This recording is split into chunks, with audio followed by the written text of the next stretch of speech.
Kita semua sering mendapatkan informasi seperti berita ini, yaitu banyaknya karya anak bangsa yang tidak diterima di negaranya sendiri oleh pejabatnya, oleh regulasi yang herannya rakyatnya diam-diam baik mendiamkan pejabat yang kejam kepada karya anak bangsanya sendiri. Ada apa dengan Indonesia sih? Kita infokan lebih rinci. Kita pasti tahu berita ada anak SMA yang penelitiannya ditolak 11 kali di Indonesia. Dia bernama Christopher Farrell Melanio Kusuma. Awalnya dia hanya ingin mendownload sebuah game karena kuotanya terbatas dan ukuran gamenya yang sangat besar. Jadi dia tidak bisa mendownload games tersebut. Lalu dia melakukan penelitian tentang data compression, software pengkompres data agar jadi kecil.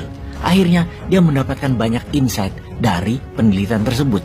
Dan karena dia tahu bahwa ternyata belum ada satupun orang Indonesia yang melakukannya, dia pun melanjutkan penelitiannya mengenai data compression tersebut. Dia percaya kalau ada alat yang bisa mengkompres data hingga kecil bahkan hingga nano informasi, maka alat itu pasti sangat berguna di masa depannya.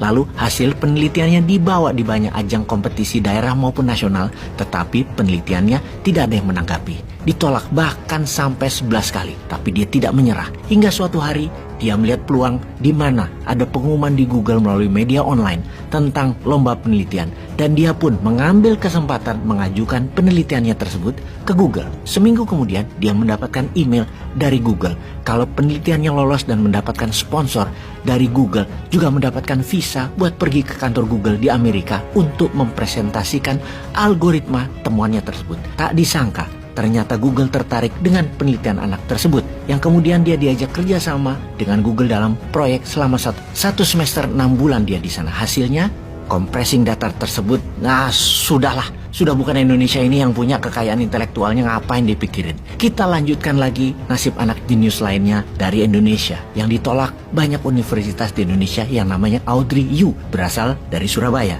Sebagai bocah ajaib, dia menyelesaikan SD-nya hanya dalam 5 tahun, menyelesaikan SMP-nya dalam 1 tahun, menyelesaikan SMA-nya hanya dalam 11 bulan. Pada usia 10 tahun dia mencatat nilai TOEFL dengan nilai 573 yang merupakan rekor termuda di Indonesia yang bisa mencapai nilai tersebut. Usia 11 tahun sudah bisa menghafal kamus bahasa Inggris setebal 650 halaman.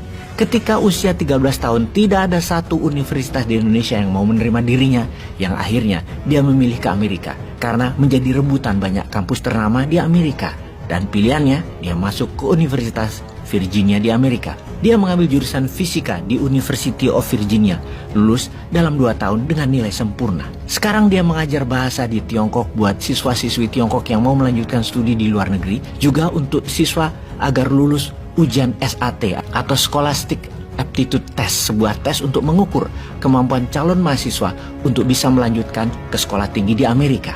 Oke, kita mundur sebentar ke pesawat N250-nya Pak Habibie yang jenius. Sebuah pesawat fly-by-wire, karyanya tersebut adalah sebuah mahakarya penerbangan dunia. Pak Habibie melihat bahwa dengan 17.000 pulau di Indonesia, untuk membuat kesetaraan, maka semuanya harus terkoneksi. Maka untuk menyambung pulau satu dengan yang lainnya, untuk transportasi dan distribusi, pesawat berbaling-baling dengan mesin turboprop yang hanya memerlukan landasan pendek, murah biayanya, irit adalah solusinya. Hanya dengan menyambungkan semua jalur, maka kesetaraan akan terjadi di Indonesia. Disambungkan menggunakan pesawat N250 dan serial pesawat karya anak bangsa lainnya.